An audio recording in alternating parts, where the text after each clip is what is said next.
Is God's church going to be raptured, maybe even this year, before things in the world get really bad and tribulation breaks out? Here are two questions that we're going to answer in this video. One, does the Bible support a 2020 pre-tribulation rapture scenario? And two, do you need to be afraid? Some of you have been commenting about this idea called the pre-tribulation rapture. And if you don't know what rapture means and you came to this video because the title sounds exciting, it simply means taking away. The basic idea of this teaching is that suddenly at some point of time, God's people all over the world will disappear because they're going to be taken to heaven. You know, the world is not even out of one global crisis, and bam, we're hitting the next one already. Seriously, friends, racism, why is that still here? That's something that we need to get rid of. Not with violent revolts and looting, those kind of things are not the solution. I think all of this is kind of evidence of something that we all know to be true, and that is that the world is pretty broken. Do you agree? But the Bible foretells that right before Jesus returns, the condition of the world will actually get a whole lot worse. And this time is referred to as a time of tribulation. And it sounds pretty scary, right? And what do we typically do when we are about to face something that we think is scary? We try to find a way of escape, right? We want to avoid it. You know, at least we're trying to push it as far into the future as we can so that hopefully something else comes in between and we're saved from this experience. Now, you know what I'm talking about. Dentist appointments, studying for exams. For some, it's having kids. We don't like feeling scared. We want safety. We want comfort. We want peace of mind. And I have good news for you.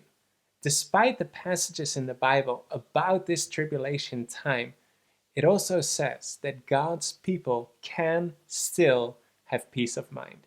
Revelation 3:10 says, "Because you have kept my command to persevere, I will also keep you from the hour of trial or tribulation, which shall come upon the whole world to test those who dwell on the earth." This is one of the verses on which the pre-tribulation rapture theory is built, because it says we are kept from this time of tribulation. And where does this tribulation take place? The whole world. So that must mean then that God takes us away from the world so we can be spared from this time, right? Well, before we jump to conclusions, we want to make sure that we get it right. Because if you're wrong about this, and you do find yourself in the time of tribulation, you'll be completely taken off guard, totally unprepared. You were expecting to be in heaven. So what will you then think? God didn't save me. I should be way up there by now. Why didn't God save me? And when then Christians are persecuted during this time of tribulation, will you be able to risk death and stand for your faith after such a crushing experience? I don't think so. So we want to make sure we have this right. So how do we test this interpretation? Well, one of the ways in which we can test this is by looking at the original language in which this verse was written. And when we do, we notice something extremely important. The word that is translated keep is the Greek word taireo. Look at the definition of this word. It means to watch over, to guard, maintain, spiritually guard, keep intact. Very interesting. Now, one more word I want to look at, and then we'll put it together, is the word from. He will keep us from this time of tribulation. And this is the word ek. And this means from out of. From the interior outwards, the outcome, out from within. All right, got it? Let's look at the whole verse again. Because you have kept my command to persevere, I also will, what? Guard you, watch over you. When? From within this time period of tribulation. In other words, this verse really means that God does not save us from tribulation, but he saves us through tribulation. And that is a principle that we see over and over again in the Bible. Think, for example, of the Jewish people in the time of Esther when they had a death decree against them. Did God take them away? No, they were still there, but he protected them. Did God save the 3 Hebrew boys from going to the fiery furnace? No, they were in the fire, but he saved them through it. Did God take the Israelites out of Egypt before the plagues fell and he poured out his wrath? No, they were still there, but God protected them. And it will be like that in the end time too, with the plagues, with the tribulation. Psalm 91, verse 7 to 10. 1,000 may fall at your side and 10,000 at your right hand, but it shall not come near you. Only with your eyes you shall look and see the reward of the wicked, because you have made the Lord, who is my refuge, even the Most High, your dwelling place. No evil shall befall you, nor shall any plague come near your dwelling. And listen to what Jesus prays himself in John 17, verse 15. I do not pray that you should take them out of the world, but that you should keep, the same Greek word as the one we studied, keep them from the evil one. So Jesus himself prays against a pre-tribulation rapture idea and instead prays for God to watch over us, to guard us from the evil one. See, God doesn't need to take you out of the fire to keep you safe. He can protect you in the midst of the flames. That's why we can be fearless. Jesus wants you to feel safe. He wants you to feel that you can trust him, that you can trust his power to protect you in no matter what circumstance you are. And to help you feel that, Jesus did something extraordinary. But the problem is that the pre-tribulation rapture theory directly opposes what Jesus did for you. Here's what I mean. One of the methods to interpret Bible prophecy is called futurism. And this is where the pre-tribulation rapture theory is based on. And we're making a whole video about futurism soon. It's shocking, keep your eyes open for it. But this method claims that the book of Revelation after chapter 4 is something that you don't need to care about because it doesn't apply to you. Because in that chapter, John, the author of the book of Revelation, is called to heaven in vision. And according to this method of futurism, John represents the church, and this calling up to heaven, according to them, symbolizes the rapture. One of the many issues with that idea, though, is that John doesn't stay in heaven throughout the rest of the book. A bunch of times, John describes seeing angels coming down from heaven. He hears a voice from heaven, which indicates that he's not in heaven, he's on earth. Another time, John is taken to a high mountain and sees the New Jerusalem coming down from heaven. Another time, he's taken to the wilderness.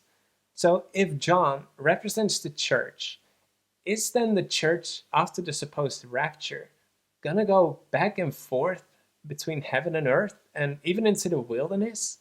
Friends, this isn't just bad theology. This is actually a personal attack against Jesus and his church. Do you know what the word revelation means? It means an unveiling, a revealing. Have you noticed the first 5 words of this last book of the Bible? This is how it starts. The revelation of Jesus Christ. In other words, the book of Revelation, it's a revealing of what Jesus wants his people, his church, to know. This book is so important that while futurism says you don't need to care about what Jesus says he wants you to know, unique to any other Bible book, Jesus himself emphasizes in this book that the one who hears it, the one who reads it, and the one who understands it will be blessed. Why? Because the book of Revelation is God's way of making us feel safe. This book lays out all these future events, says what will happen, which completely removes the element of surprise, as we can see just current events fulfilling prophecy. So instead, we have this incredible advantage to prepare for these events and help others prepare. But not only does this book tell us the future, it also shows us in detail how God has been foretelling history before it happened.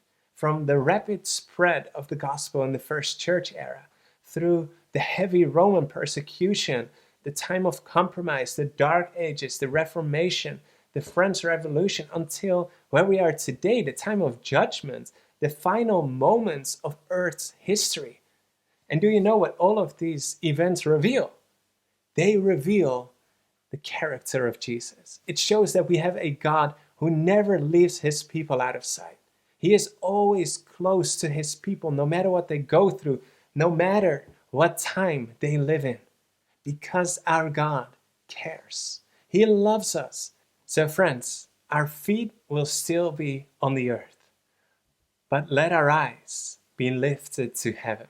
Matthew 24, verse 29 to 31.